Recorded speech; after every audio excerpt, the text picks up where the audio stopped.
Hi hello friends, நான் தான் உங்கள் பட்ஜெட் பைக்கர். இன்றைக்கி என்ன பார்க்க போகிறோம்னு பார்த்தீங்கன்னா கார்பரேட்டிவ் டியூனிங் பற்றி நம்ம பார்க்க போகிறோம். நான் எந்த பைக்கில் பண்ணி காமிக்க போகிறேன்னு பார்த்தீங்கன்னா என்னோட பல்சர் 150 வந்து நான் பண்ணி காமிக்க போகிறேன்.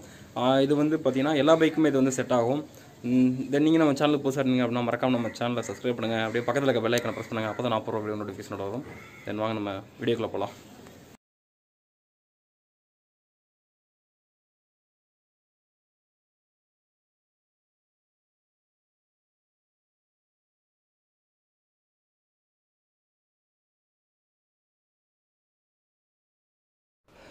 இப்போ பார்த்தீங்கன்னா பைக் வந்து தொடச்சாச்சு. ஏன்னா நேற்று ஃபுல்லாக ரொம்ப மழை பெஞ்சிச்சு. ஸோ அதனால் பைக் ஃப்ளோ ரொம்ப சேராயிடுச்சு. இப்போ நம்ம பைக்கை ஸ்டார்ட் பண்ணிவிட்டு கொஞ்சம் நேரம் ஐடில் ஒரு 10 மினிட்ஸ் வந்து ஐடில் விட்டுட்டு தென் கொஞ்சம் பைக்கை ரிவ் பண்ணிவிட்டு பைக்கோட இன்ஜின் கொஞ்சம் அதை கொஞ்சம் லைட்டாக ஹீட் ஆனதுக்கப்புறம் தான் நம்ம வந்து கார்பரேட் டியூனிங் பண்ண முடியும். ஏன்னா பைக் வந்து இன்ஜின் ஸ்டார்ட் ஆகாமல் இன்ஜின் வந்து கோல்டு கண்டிஷனில் ரொம்ப கூலாக இருந்துச்சுன்னா கார்பரேட் டியூனிங் பண்ணுறது வந்து வேஸ்ட்டு.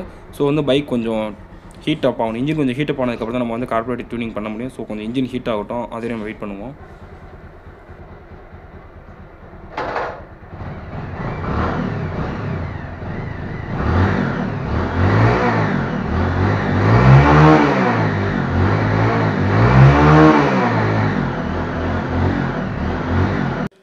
ஃப்ரெண்ட்ஸ், இப்போ வந்து இன்ஜின் வந்து ஓரளவு வார்ம் அப் ஆயிடுச்சு. ஸோ இப்போ நம்ம கார்பரேட்டர் டியூனிங் பண்ணுறதுக்கு இப்போ கரெக்டான இதில் வந்து இன்ஜின் வந்து இருக்குது. ஸோ இப்போ நான் டியூன் பண்ணலாம். இப்போ நான் வந்து ஸ்க்ரூ டிரைவர்ஸ் இருக்க ஸ்க்ரூ என்னென்னு பார்த்தீங்கன்னா இது வந்து பெட்ரோல் ஸ்க்ரூன்னு சொல்லுவாங்க. தென் வந்து பக்கத்தில் இன்னொரு ஸ்க்ரூ இருக்கும் பார்த்தீங்களா, கொஞ்சம் கீழே திருகிற மாதிரி இருக்கலாம், அது வந்து ஏர் ஸ்க்ரூன்னு சொல்லுவாங்க. இந்த 2 ஸ்க்ரூவோட வேலை என்னென்னு பார்த்தீங்கன்னா ஏர் ஃபியூல் மிக்சர் வந்து மிக்ஸ் பண்ணுறது தான் இதோட 2மே வேலை. இதில் வந்து இந்த இப்போ பார்த்தீங்கன்னா நான் வந்து இந்த பெட்ரோல் ஸ்க்ரூ வந்து ஃபுல்லாக வந்து லூஸ் பண்ணுறேன். லூஸ் பண்ணுறேன் என்னென்னு பார்த்தீங்கன்னா இப்போ இன்ஜின் வந்து கொஞ்சம் ஃப்ரீயாக ரன் ஆகிற மாதிரி இருக்கும். தென் வந்து நீங்கள் லைட்டாக வந்து ஆக்சிலேட்டர் வந்து ரிவ் பண்ணி விட்ருங்க. லைட்டாக கொடுத்து ஆக்சிலேட்டர் கொடுங்க. ஏன்னா அப்போ தான் நமக்கு வந்து கரெக்டான ஆர்பிஎம் வந்து எப்படின்னு சொல்லி தெரியும்.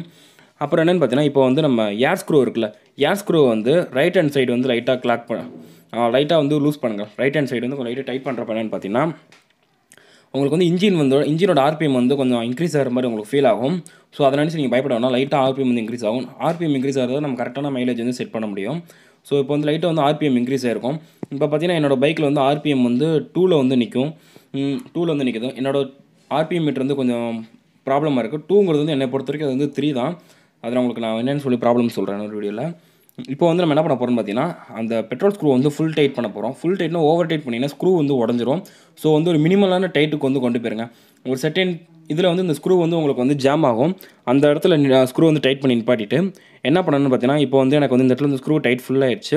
இப்போ நான் என்ன பண்ண போகிறேன்னு பார்த்தீங்கன்னா எனக்கு வந்து லெஃப்ட் ஹேண்ட் சைடில் ஸ்க்ரூ வந்து நான் வந்து லூஸ் பண்ண போகிறேன். லெஃப்ட் ஹேண்ட் சைடில் இப்போ எப்படின்னு பார்த்தீங்கன்னா இப்போ பாருங்கள், கரெக்டாக வந்து 4 ஸ்டெப் கரெக்டாக லெஃப்ட் ஹேண்ட் சைடில், அதாவது கிளாக் வைஸில் வந்து 4 ஸ்டெப் வந்து நான் வந்து லூஸ் பண்ண போகிறேன். ஒரு ரவுண்டு ரவுண்ட் கணக்கு வச்சுக்கோங்க. 4 ரவுண்டு வந்து நான் லூஸ் பண்ண போகிறேன். லூஸ் பண்ணதுக்கப்புறம் பார்த்தீங்கன்னா இன்ஜின் வந்து லைட்டாக அடைச்சி வர்ற மாதிரி இருந்துச்சு அப்படின்னா லைட்டாக இன்னொரு ரவுண்ட் வந்து நீங்கள் வந்து லூஸ் பண்ணிக்கோங்க. உங்களுக்கு வந்து கரெக்டாக தெரியும். இன்ஜின் வந்து ஃப்ரீ ஃப்ளோ ஓடுறதுக்கும் கொஞ்சம் அடைச்சி ஓடுறதுக்கான வித்தியாசம் தெரியும். இப்போ பெட்ரோல்னா இன்ஜின் வந்து எப்படி அடைச்சி விடும் அந்த மாதிரி இருக்கும். இப்போ வந்து எனக்கு வந்து என்னோட பைக்கோட இன்ஜின் வந்து லைட்டாக அடைச்சி விட்ற மாதிரி கொஞ்சம் ஃபீல் ஆகுது. ஸோ நான் லைட்டாக டைட் பண்ணிவிட்டு திரும்பி நான் வந்து லூஸ் பண்ணுறப்ப எனக்கு கரெக்டான ஒரு ப்ரொசீஜர் கிடைக்கும். இப்படி பண்ணுறதுனால என்னென்னு பார்த்தீங்கன்னா நம்மளோட இன்ஜின் ஐடியல் ஆர்பிஎம் இருக்குல்ல, அது நமக்கு என்னென்னு சொல்லி தெரியும். ஸோ வந்து வண்டி வந்து நமக்கு வந்து ஸ்லோ ஸ்பீடில் வந்து ஆஃப் ஆகாமல் இருக்கிறதுக்காகவும் இப்போ நம்ம பண்ணலாம். தென் வந்து இப்படி பண்ணுறதுனால என்னென்னு பார்த்தீங்கன்னா நமக்கு வந்து மைலேஜும் கொஞ்சம் ஸ்டாண்டர்டாக கிடைக்கும். இப்போ பார்த்தீங்கன்னா ஒரு 45 கிடைக்கிற வண்டி ஒரு 50 கிடைக்கிறதுக்கான வாய்ப்புகள் இருக்குது. அடுத்து நம்ம என்ன பண்ண போகிறோம்னு பார்த்தீங்கன்னா இப்போ வந்து பைக்கோட ஆர்பிஎம் வந்து 3000 ஆர்பிஎம்லேருந்து 1.5 ஆர்பிஎம்க்கு வந்து இறங்கியிருக்கும். ஆர்பிஎம் வந்து எப்பயுமே ஒரு 1.1 அந்த ரேஞ்சில் வைக்கிறது தான் கரெக்டாக இருக்கும். இப்போ என்னோட பைக்கில் வந்து 0 தான் 1. ஸோ இப்போ பார்த்தீங்கன்னா பக்கத்தில் 1 கிட்ட நிற்கிது. ஸோ வந்து 1.5 அந்த ரேஞ்சில் கொஞ்சம் நிற்கிற மாதிரி எனக்கு வந்து கொஞ்சம் ஃபீல் ஆகும். ஸோ நான் என்ன பண்ண போகிறேன்னு பார்த்தீங்கன்னா 1.1 அந்த ஆர்பிஎம் ரேஞ்சில் நான் வைக்க போகிறேன். 1.1ங்கிறது வந்து கரெக்டான ஆர்பிஎம்னு சொல்லலாம். ஏன்னா பைக்கோட ஸ்லோ ஸ்பீட் பார்த்தீங்கன்னா கரெக்டாக 1000 ஆர்பிஎம்லேருந்து 1000 ஆர்பிஎம்குள்ளே தான் இருக்கும். ஸோ நான் கரெக்டாக இப்போ வந்து 1.1ல் வந்து நான் செட் பண்ணிட்டேன். தென் இந்த வீடியோ வந்து அதெல்லாம் முடிஞ்சு. தென் நீங்கள் உங்கள் பைக்குக்கு வந்து நீங்கள் செக் பண்ணி பாருங்கள். தென் மீண்டும் ஒரு புதிய வீடியோவில் சந்திக்கலாம். Bye friends.